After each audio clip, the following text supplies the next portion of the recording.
Michael Hearon loved the Smoky Mountains of Tennessee. He was born and raised there and continued to reside in the area, raising two boys and starting his own successful home building business. Michael, usually going by just Mike, owned 75 acres of land near Happy Valley, Tennessee, and thoroughly loved and enjoyed the outdoors. On August 23, 2008, Mike called his sons, Matt and Andy, and told them he was leaving his condo in Maryville, picking up the mower, and heading up to the property to mow grass. Around 10 o'clock a.m., he actually passed his son Andy on Gateway Road. Around noon, Mike is seen driving towards his property, and two neighbors spot him a few minutes later heading out on an ATV. Mike waves at them as he goes by. Michael Hearon would never be seen again.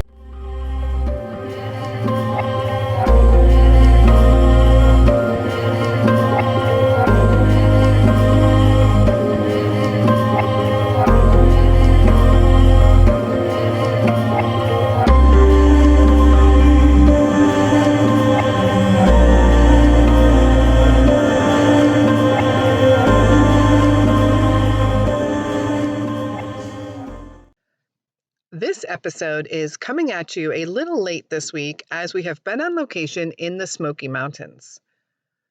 We also took a couple of days in Columbus, Ohio, and walked the path that Tyler Davis was said to have taken before he disappeared. Remember, you can support these cases and our podcast by visiting our online merchandise store and joining our group over at Patreon. We try and make a donation to any causes involved with these cases that we cover. And a big thank you again to last week's sponsor, Rooms for Vacation. Please check them out on Facebook and Instagram and give them a follow for some travel deals. This week's partner is Fetch. Fetch is a free app you can download and use to scan your receipts. Each receipt is worth 25 to 1,000 points, and you can then redeem those points for gift cards. I actually wanted to try this app out for myself before partnering with them for this. So I have been using the app for a little over a month just to see what all the fuss was about. And I can honestly say it's 100% worth it and super easy to use. In 1 month, I collected over 10,000 points. I do plan on using the app and redeeming those points for vacation this summer. You can get airline credits, you can get restaurant gift cards, you can get Amazon gift cards, a ton of choices when it comes to redeeming your points. You can use our link in the show notes below to get 2,000 free points when you download the app. And thanks to Fetch and all of our partners as they help us get these shows produced to you every week. The story of Michael Hearon is a case that hasn't received enough media attention, in my opinion. Perhaps a little bit back in 2008 when Mike first went missing, but a lot of people living in that area of Tennessee still have not even ever heard of Michael Hearon. And the fact remains, Mike is still missing and has left behind two loving sons and even two grandsons that were born after his disappearance. They all deserve and need some answers as to the whereabouts of their dad and grandfather. Michael Hearon disappeared from Happy Valley, Tennessee. And just to give you an idea, Happy Valley is a small little valley located on the edge of the Great Smoky Mountains, about an hour outside of the Gatlinburg Pigeon Forge area, and contains just about 500 residents in its borders. It's just what you'd picture for the Smoky Mountains. Homes are spaced far apart, mountain views surround, and forest land is abundant in that area. There is one main road that runs through Happy Valley, and that is Happy Valley Road. On the morning of Saturday, August 23rd in 2008, Mike called his sons to let them know he was going to pick up a mower and head up to his property. Mike spent his weekdays living in his condo in Maryville, Tennessee, and he did that to be close to work and would then spend a lot of his weekends and other free time at his land up in Happy Valley. On that Saturday, Mike picked up the mower, loaded it onto his trailer at around 9:30 a.m. As he headed out of town towards Happy Valley, he actually passed one of his sons driving the opposite way. Mike's two boys, Andy and Matt, were both in their young 20s and worked as general contractors with his home building company, Mike Hearon Builders. One of the boys, in fact, had just gotten married a couple months prior, and Mike had served as a best man in his son's wedding. So Mike heads to Happy Valley, and as he navigates down his road, Bell Branch Road, one of the few roads in Happy Valley, one of his neighbors spots him driving in with the mower. As Mike neared his driveway, he parked the truck and trailer at the end of the drive and then would apparently hop out and jump on one of his ATVs. As he drove out of his drive on his four-wheeler, he saw another neighbor and waved. The next day, Sunday, August 24th, Mike's parents who lived nearby would drive by his property and see his truck left at the end of the drive. The trailer was still attached and the mower was still sitting unmoved on the back. The grass had also not been mowed. So they wondered, why hadn't Mike moved his truck? Why was it left there? And why had he not mowed the grass as he had set out to do? They went up and knocked on his door, but they received no answer. Mike's mother called his son Matt to ask if he had heard from him at all, but he said he had not. It kind of appears at this time that they are worried, but not panicked. After all, Mike is a 52-year-old man, an avid outdoorsman, and experienced in the mountains and the forest. In fact, prior to starting his own home building business, he worked for the Park Service. On Monday morning, August 25th, 2008, Mike's mother called his sons again to ask them both if either had heard from Mike yet. And again, their answer was no. Andy drives over to Mike's condo in Maryville to have a look around, but nothing looked amiss. Two of his three vehicles were there, his motorcycle and a car, both were in the garage as normal. The lights in the condo were turned off, the bed was made. Everything looked as if Mike had just locked up and left. Mike's parents then drive over to the property. The truck is still in the same spot, the mower appearing untouched, and the lawn still not mowed. Andy and Matt are now becoming very worried. Both drive over to the property, and their initial thought was that Mike might have been hurt somewhere and unable to reach out to them. Maybe he had an accident on the property. Maybe he was unable to move. Maybe he had been pinned down. Maybe he had fallen and broken a leg, because it's just not like Mike to stay out of touch for a couple of days. Andy and Matt get to the property.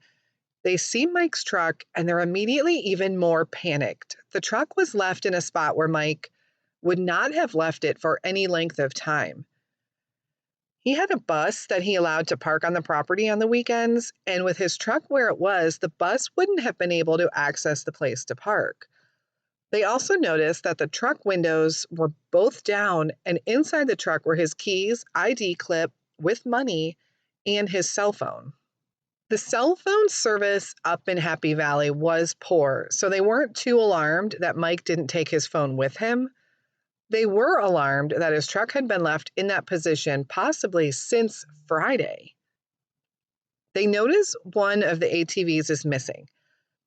And believing their dad may be hurt somewhere on the property, they begin searching right away for him. Matt and Andy know all of the ATV trails on the property and all of the spots their dad would go to. There were certain areas on the land that were used as a campground. They checked all of those spots, but they found nothing. No sign of Mike, or even that Mike had been there recently. Around 3:00 p.m. on that Monday, Matt and Andy called the National Park Service to report their dad missing.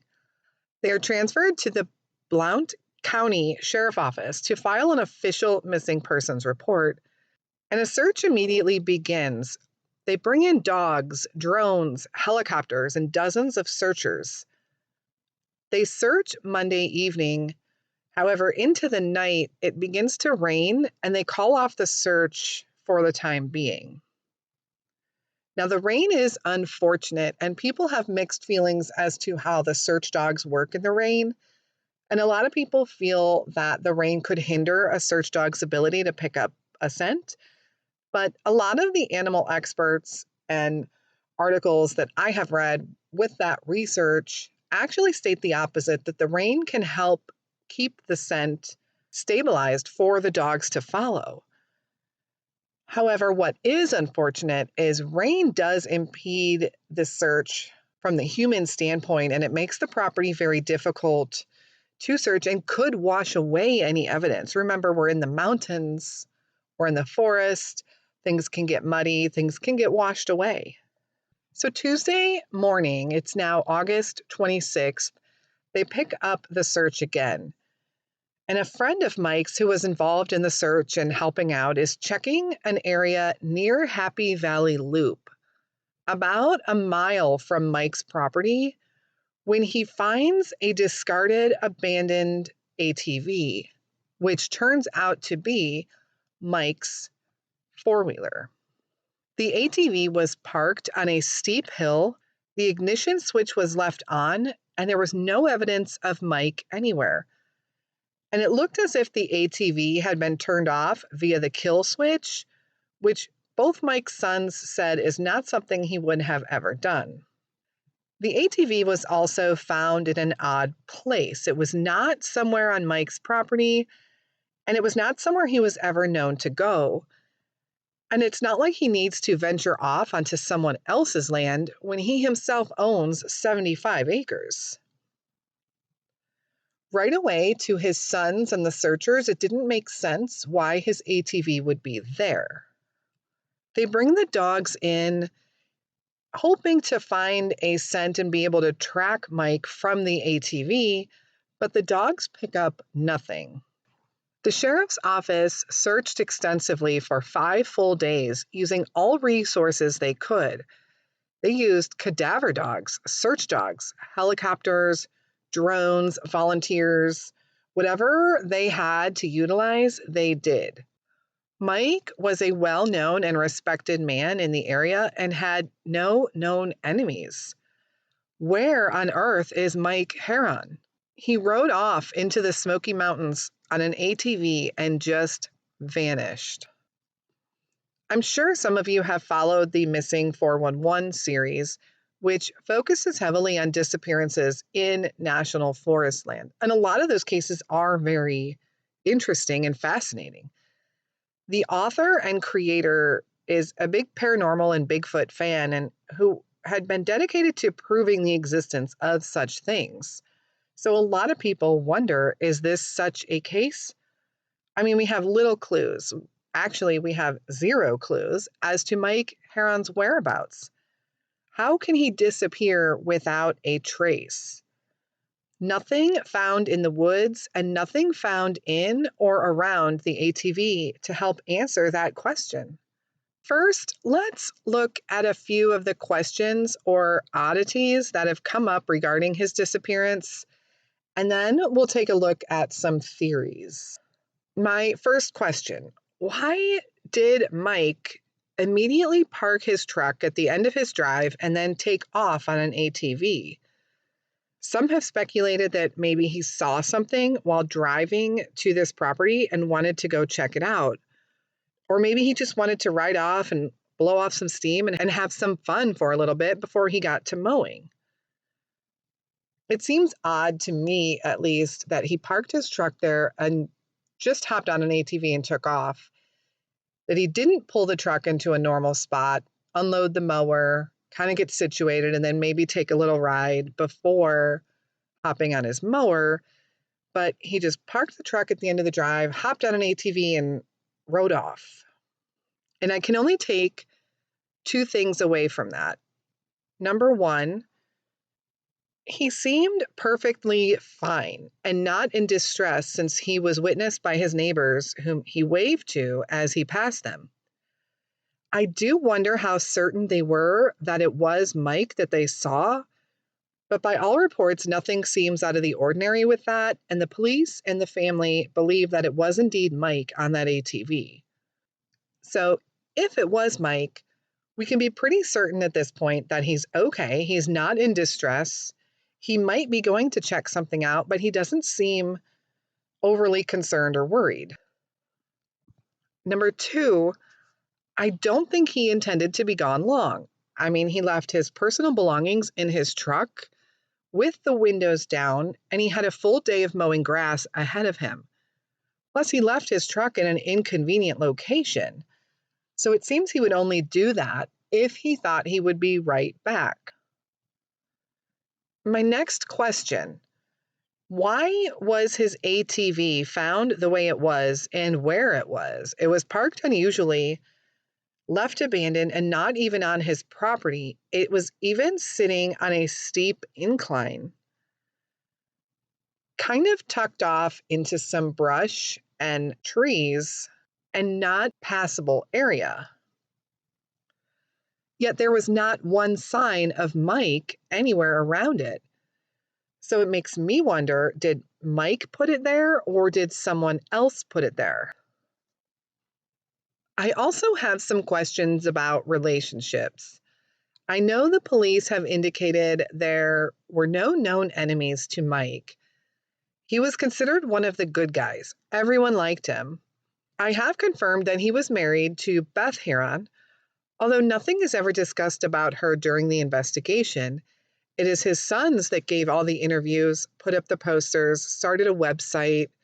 Where was Beth during all of this? And I don't want to insinuate anything. Maybe she just couldn't handle the stress and the pressure of all of it. And for that reason, her sons took that off of her by handling it themselves, which I can certainly understand. It's just worth noting that nothing has ever been mentioned of Beth and what her thoughts are during all of this. So, with those questions in mind, let's take a look at some of the theories that have been discussed in the disappearance of Mike Hearon. Theory number one: Mike Hearon took off on his own accord. While this is a possibility due to lack of evidence pointing to other theories, no one actually believes this. Mike was very close to his family, especially his two sons, and he was anxious and excited about becoming a grandfather soon, as he had hoped. He was doing well in business, and he seemed to have a lot going for him. Nothing at all seems to point towards him wanting to leave. Theory number two: Mike became injured while out on his four-wheeler and wandered away from the ATV, possibly succumbing to the elements.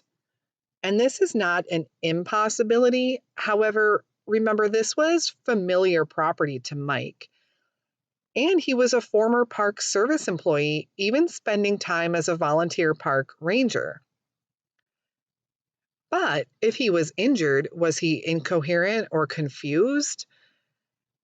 However, if this is the case, then where is he? Why were the dogs unable to track his scent?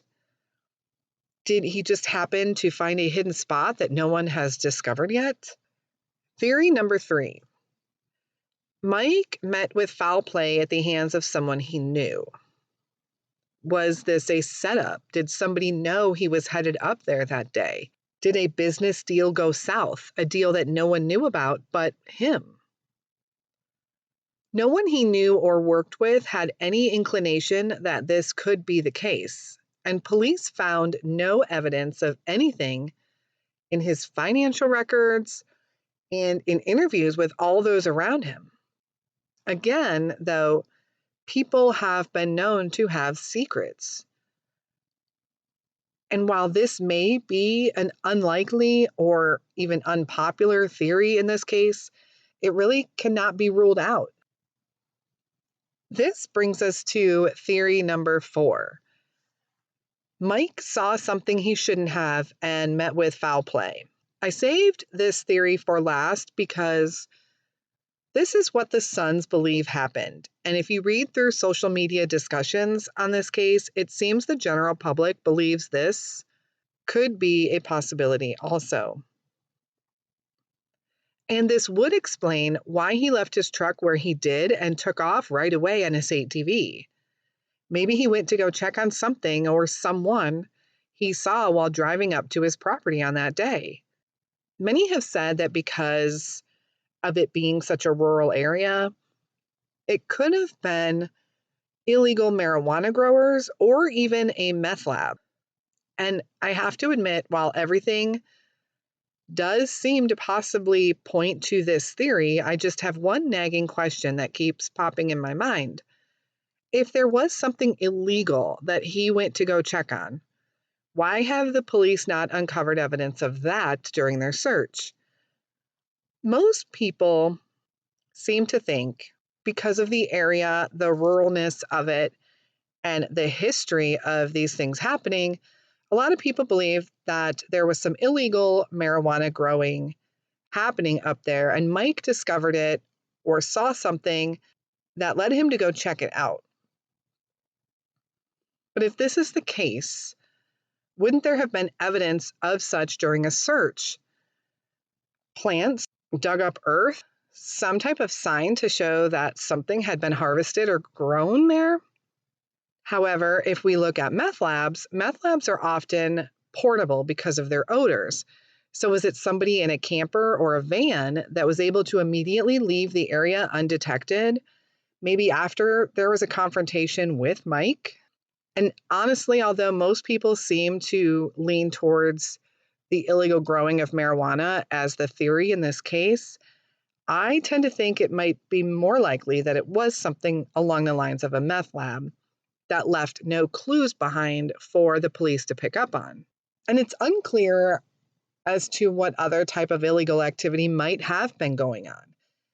Everybody always speculates that it's drug related, but could there have been something else that Mike saw? As of recording this in 2021, it has been 13 years since Mike Hearon disappeared. And although they continue to have anniversary hikes and searches every year in the beginning, I'm not sure if that is still taking place. There is a small Facebook group dedicated to Mike Hearon and the search for him, but it doesn't look like it has been active for a few years. There is a website that is believed to have been created by his sons, findmikehearon.com. And I encourage you to check it out and kind of get a better idea of Mike, of what he looked like, and of who he was as a person. Unfortunately, there's still not a lot of updates in 2021 as to what happened to Mike. And despite all of the efforts of family and friends and law enforcement, not one little trace of Mike Hearon has ever surfaced. Mike Hearon is 5'10" and weighed about 185 pounds at the time of his disappearance. He was last seen wearing a faded red t-shirt, khaki cargo shorts, and Teva sandals.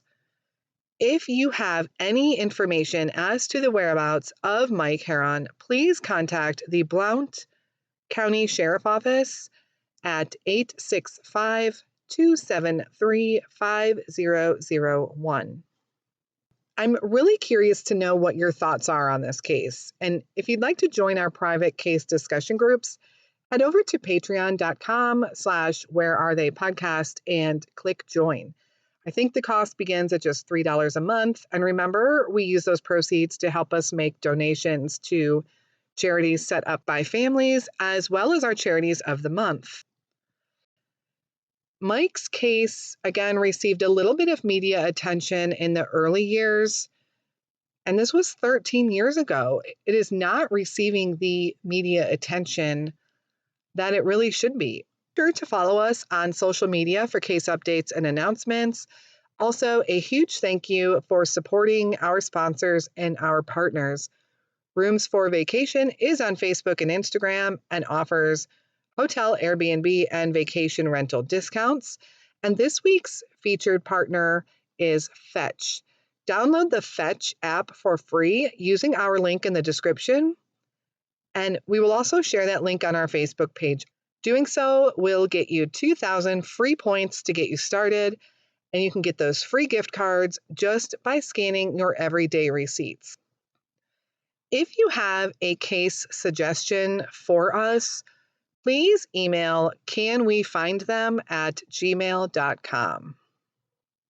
Thank you all for tuning in to this week's episode and listening to Mike Heron's story. It's a mysterious one for sure. Share his story any way you can. Spread the word. Mike now has 2 grandsons that he has never met and a group of family and friends who need answers. We will be back again next week with another episode of Where Are They?